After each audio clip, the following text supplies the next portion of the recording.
In this bulletin, New South Wales again records more than 100 new COVID-19 cases and another coronavirus death. A controversial British commentator sent packing by the Seven Network, and the United Kingdom Health Secretary tests positive for COVID-19.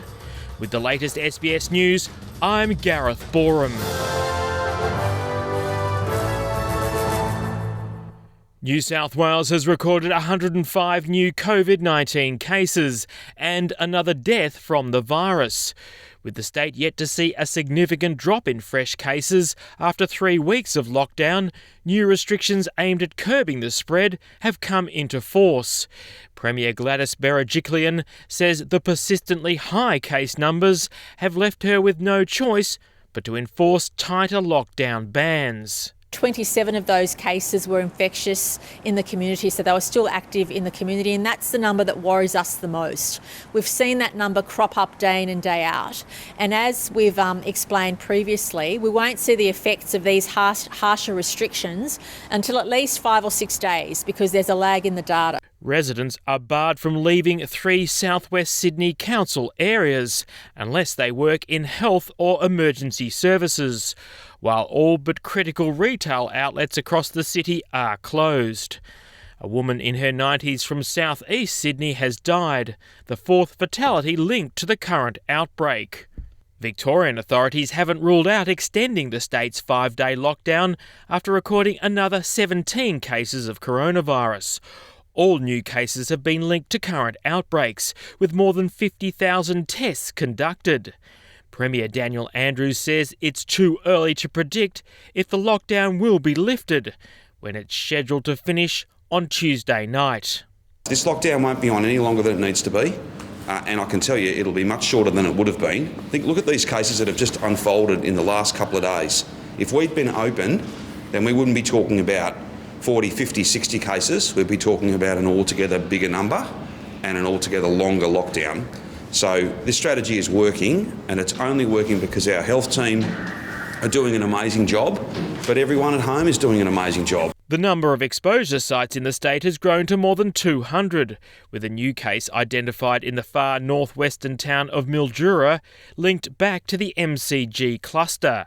Several spectators were infected there after a positive case attended the ground for last week's Geelong-Carlton AFL match. The Seven Network has dumped a controversial British commentator from a reality TV show after she boasted about breaching hotel quarantine rules while in isolation. Katie Hopkins, who was to be appearing in the upcoming season of Celebrity Big Brother, told social media followers she had been deliberately flouting restrictions by answering her door naked and without a face mask.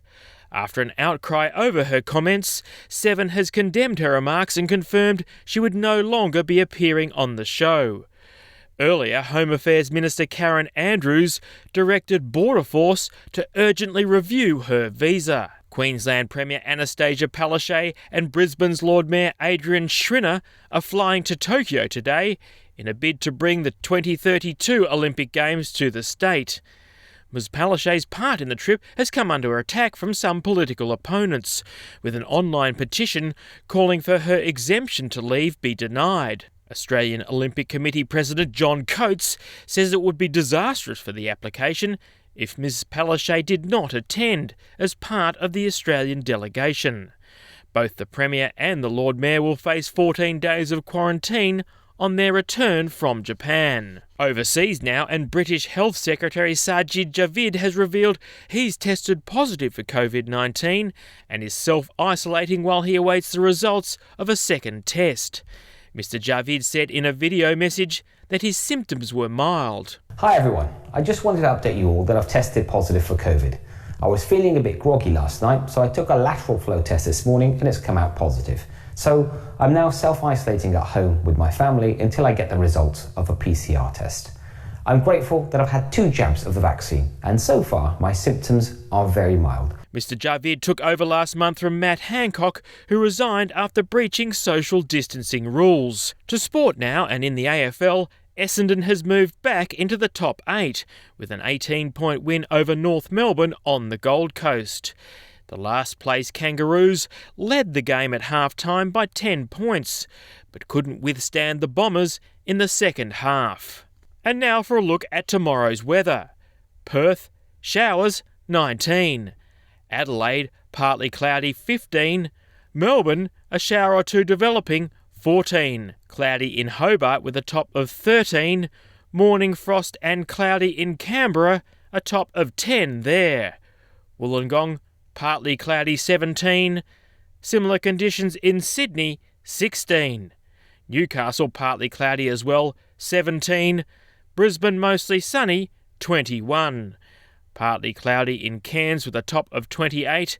And less humid and sunny in Darwin, 33.